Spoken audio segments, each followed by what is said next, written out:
ईश्वर का चमत्कार। एक बार एक छोटे से बालक शहर के सबसे बड़ी दवाइयों की मार्केट में हर दुकान जाकर कुछ मांग रहा था, लेकिन हर दुकान से वह निराश होकर निकल रहा था।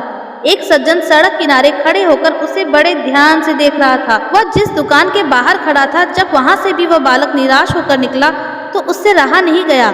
उन्होंने बच्चे से पूछा, तुम कौन सी दवाई ढूंढ रहे हो जो पूरे मार्केट में किसी के पास नहीं है? उस बच्चे ने बताया कि उसकी माँ बहुत बीमार है। उसके पिता ने बताया कि उसकी माँ का दिल का ऑपरेशन होना है। उसके पिता का कहना है कि उनके पास पैसे नहीं हैं। अब ईश्वर का चमत्कार ही तुम्हारी माँ को बचा सकता है।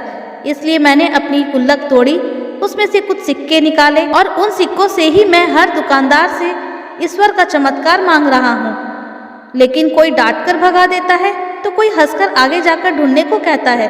वह बच्चा कहता है, मैं हार नहीं मानूंगा, कोशिश करता रहूंगा। कहीं से तो ईश्वर का चमत्कार मिलेगा जिससे मेरी माँ बच जाएगी। वह बच्चा जिस सज्जन को अपनी कहानी सुना रहा था, वह शहर के जाने माने हार्ट सर्जन थे। उनका बहुत बड़ा हॉस्पिटल था। वह वहाँ इसलिए खड़े थे क्योंकि उनकी गाड़ी का टायर पंचर हो गया था और उनका ड्राइवर कार का पहिया बदल रहा था।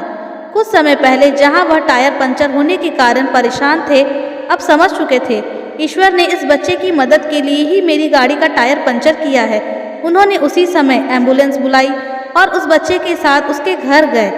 उस बच्चे के पिता ने कहा, डॉक्टर साहब, मेरे पास इलाज के पैसे नहीं हैं। उन्होंने जवाब दिया, आपको पैसे देने की ज़रूरत नहीं है, आपके पैसे आ गए हैं। डॉक्टर साहब जब बच्चे से मिले थे, उस समय उन्होंने उस बच्चे से इलाज के लिए एक सिक्का ले लिया था ताकि बच्चे की खुददारी को ठेस ना पहुँचे। बच्चा तो जानता ही नहीं था कि उसकी माँ के इलाज में कितने पैसे लगेंगे। वह बिना सोचे समझे अपनी माँ की जान बचाने के लिए दुकान दुकान घूमकर ईश्वर का चमत्कार ढूंढ रहा था। फिर भी उसने हार नहीं मानी थी। बच्चे की इस कोशिश को देखकर न केवल डॉक्टर साहब ने उसकी माँ का मुफ्त इलाज किया, बल्कि उस बच्चे की कॉलेज तक की पढ़ाई का भी पूरा खर्च उठाया।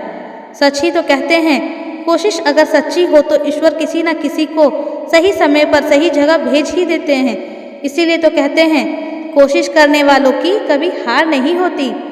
धन्यवाद। और अभी तक आपने हमारा चैनल सब्सक्राइब नहीं किया है तो please like, share and subscribe ज़रूर करें। शिव की शक्ति एंड ब्लॉग।